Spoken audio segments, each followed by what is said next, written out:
you can all read the English title of my presentation, but I will talk about the Chinese characters. The first is chung, or loyalty. The second is hyo, or filial piety. And the third is ye, or propriety or etiquette. And these are quote-unquote traditional Confucian concepts that I will discuss today. But also first, to give a little background, I'll talk about what exactly Korean Confucian discourse is and who Park Chung-hee is, because I will discuss him. He is responsible for Korean Confucian discourse in this time period. Well, I'm sure all of you think Korea is probably the most Confucian society in the world today. And it's repeated so often that it's taken as sanctimonious truth. But this begs the question, if so, how did it endure to contemporary discourse? And I think, in general, a lot of specialists say, oh, the Joseon dynasty and its 500-year-long history of political governance using Confucian ideology. But what they tend to eliminate from this history is that during the Korean modernity period, so the late Joseon dynasty and the initial stages of Japanese colonialization, a lot of people suddenly looked at Confucianism and blamed it as backwards, feudalistic, and the bane of the Joseon dynasty. And so it was wholly abandoned, and during the Korean War, it was also basically destroyed politically. There were no more Yangban or the land classes anymore after the land reforms and all that. So this argument is, historiographically speaking, the argument that Korean Confucian discourse has a long history, and because of Joseon dynasty is still prevalent today, is incorrect from my point of view. But why is it still so often addressed today, which is the question. I posit that Confucianism in Korean society today lives long because of state ideology during the Park Chung-hee era in the 1970s. But who is Park Chung-hee, and why should we care about why he used Confucianism, which was attributed as the fall of the Joseon dynasty, to prop up his own regime? So this, the man in the sunglasses is Park Chung-hee, and on this day, he marches into Seoul with 3,200 soldiers. He was a disgruntled military general, and because the details are very long and to me as well quite complicated, but he basically wanted to get a promotion. Instead, he took the presidency. This is interesting because he took the presidency in a very short, because there was something called the April Revolution. So there was this political vacuum going on in Korea where they wanted a new change in leadership because the dictator, the current government at that time was very weak. So he took that on himself as a political mandate, but of course he was never elected by the people. This made his regime illegitimate. And he tried to substantiate that by instead building the economy, which he did successfully. At that time, it was at a GDP of $1,000 per US citizen, and by the time it was over, he had raised it to $10,000. But barring all that, we'll talk about what exactly he thought of Confucius. Oh, no. Sorry, I'm all over the place. But so in 1977, so this is in 1971, and so 6 years later, there's too much turmoil. Too many people are saying he should step down, that he isn't fit to rule. So he enables what is called the Yushin reforms, and one of them is the promulgation of the Yushin Constitution, which declared himself president for life, abolished all labor unions, installed a curfew and in order to suppress youth culture, he arrested young men with long hair, and he also banned the length of miniskirts and had women publicly measured in the street. He also took over the national newspapers, banned foreign ones, or certain foreign ones, and installed an anti-communism program. And he also closed, I'll skip that. Well, it's very clear at this point in time he installed himself as a permanent dictator. At this point in time, he suddenly finds Confucianism to be very useful for propping up his regime. And we'll now take a look at one of his writings, which says, of Confucianism, specifically of Chung and Hyo, of late, some people tried to dismiss the notion of Chung-hyo, loyalty to the country and filial respect for parents, as being archaic remnants from ancient Confucianism, Without such a notion guiding one's life, however, one could hardly be considered sincere to himself. Although there is an element of collectivism in it, the notion of chungyo has as its central theme the obligation of individuals. For an individual life to be sincere, and for human and social relationships to be possible, it must be a harmonious life within a collective entity. Now it's very interesting. Who exactly are these individuals that he's talking about who think that Confucianism is feudalistic and so on? This is Yonsei University on the day of the promulgation of the Yushin Constitution. This is where I studied abroad from 2011 to 2012 and where I'm currently affiliated with my research. This is Yonsei University closed down indefinitely after the Constitution. And this is what happens when you protest against the government. So, I will now move on to So he's basically facing a lot of opposition from the urban areas, from the urban middle class and from intellectuals and laborers. And then what he does is he enacts a mass mobilization campaign in the rural areas called the New Village Movement, or the 새마을 운동. And this is what he says of it.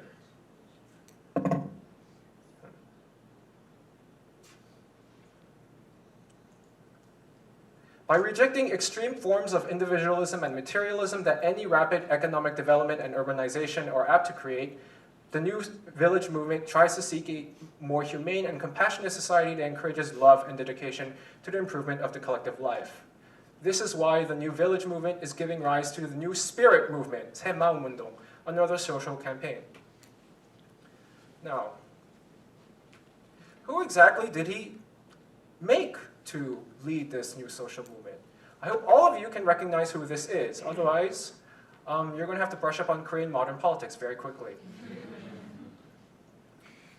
And these are some of the activities that she conducted while she was leader of the New Spirit movement. And this is a whole timeline of these activities, but these are really placeholders. What I'm going to discuss are some of the writings from her speeches. And first, we'll take a look at chung, or loyalty. Each and every citizen cherishes chung and puts it first in his order of priorities in whatever work he may be engaged in. For chung is a yardstick which directs us to give our hearts and souls to whatever we have to do. For example, when we make an appointment, the spirit of chung directs us to be there on time. A hotel manager who is directed by the spirit of chung is always alert to the needs of the customers. He puts himself in the position of his customers and makes every effort to ensure that their accommodations are comfortable, their every need catered to. In this way, chung will shower blessings upon the nation as a whole, and we will be a happier people. So, after this conference is over, be sure to thank the hotel manager of this hotel, because apparently without chung, we would have had a very poor visit. And then, of course, we'll go on to hyo. I think the best explanation of how it was utilized in this campaign is that there was a sign in every factory workplace which says, "Employees are your family, the factory is your home." And when you have no rights as a laborer and your union is abolished, that basically means slave away, slave away, slave away for the state. And then of course we have ye, which is propriety, and here it's tied into Korean nationalism, as we see that every man born in the Republic of Korea must try to become an exemplary Korean citizen. And if one is wealthy or knowledgeable without realizing ye, propriety, they are not worthy of being Korean. Failure in this will bring down the required standards of decorum and hence the nation's reputation. In other words, for the recreation of Korea the beautiful, the nation of Eastern propriety, posterity must inherit a truly beautiful and blessed fatherland. In other words, Park Geun-hye basically argued that if you follow these concepts, and if you follow the Confucian discourse that my father and I espouse, then Korea will become a great and modern nation.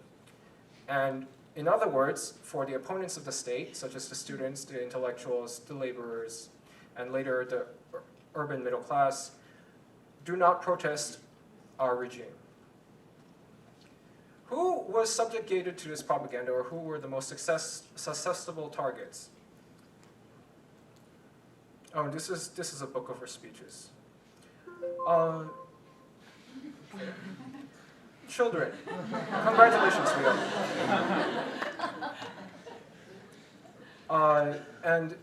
And during, especially 1978, Park Geun-hye will go all over the country in schools and in gymnasiums, and she would give speeches about Chung Hyo-Ye, and students would be forced to attend. And also there will of course be follow-ups. Teachers would then have their students outside, and then have them listen to whatever these long speeches. And teachers themselves would also write articles espousing this propaganda. More students as well, Park Geun-hye. And the elderly were also, because if you think about it, in this period of rapid modernization and the breakup of the extended family, which was basically the mainstay, the main social structure at that time, the elderly are going to be very compelled to, or actually very attracted to this sort of ideology, especially on the emphasis on filial piety. So you do have a lot of support among the elderly for this sort of thing, but when you have students and intellectuals and laborers protesting, it's hard to have a sort of counterweight. The elderly and the children can't really go out and protest. They're jobless, they have to stay in school, or they're too weak to physically lend their support to the state. So what we have here, and this slide shows, it's not very clear from the pictures, but what I found while I was doing this research was that middle-aged housewives were actually they had a huge role in basically participating in the voluntary aspect of the state. They would basically donate their time and food and money to the elderly or people in need. And this is all relevant because the Park Chung-hee regime tried to set up some sort of welfare program, but it couldn't really do it on its own. So I'm guessing it tried to mobilize women who weren't working and who wanted to, and who were probably attracted to this ideology, I believe, because they wanted to see themselves as saviors of the nation, people who were lending their effort in trying to modernize the Korean state. And we have to, oh, sorry. No, I lost my train of thought. In short, I think from studying the incorporation of Korean Confucian discourse in the Park Chung-hee regime and the time period during the 1970s, and how it compares to, say, North Korea, and how they also tried to install another family dynasty using propaganda. We can also analyze current thoughts or current trends that are still alive in Korean contemporary discourse, current cultural trends of nationalism, ethnic identity, and so on and so forth, if we look at how the state tried to incorporate these themes during this time period. That's the end of my presentation. Questions?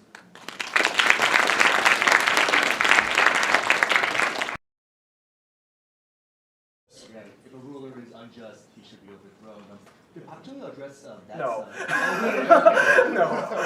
Of course he would never. I mean, I think one of the reasons why Confucianism, it's very, like a lot of, in general popular discourse today among academians, well, not so much as anymore, but especially in popular discourse about Korea, about, almost everything can be attributed to Confucianism, is that many people don't actually understand how vibrant or how dynamic Confucianism actually was, and how it was interpreted by the very people who are most well versed in it. There's very good justification for democratic rule under Confucian ideology, actually. But the thing is, but people confuse that because they think they confuse the state's appropriation of Confucianism, whether it was the Joseon dynasty or in this case the Park Chung-hee regime, and then they say, oh, that's the entirety of Confucianism, which is wrong. I mean, if we did this to the U.S., which the U.S. is argued as the most Christian nation today, but would you say the Westboro Baptist Church is a very representative example of what Christianity is? It's how people have appropriated, or how states have appropriated an ideology for their own purposes. Any other questions? Yes? So I think everyone knows that Park Chung-hee died in 1979. So which is a basic point, but you made this very astute point at the beginning of your talk that ideologies need to be kind of kept alive, right? And so they don't just keep themselves themselves going on their own. So after he died, what are the things that keep This was his view continued, of- actually. Chun Do-hwan continued this because it was very useful for him as well. I'll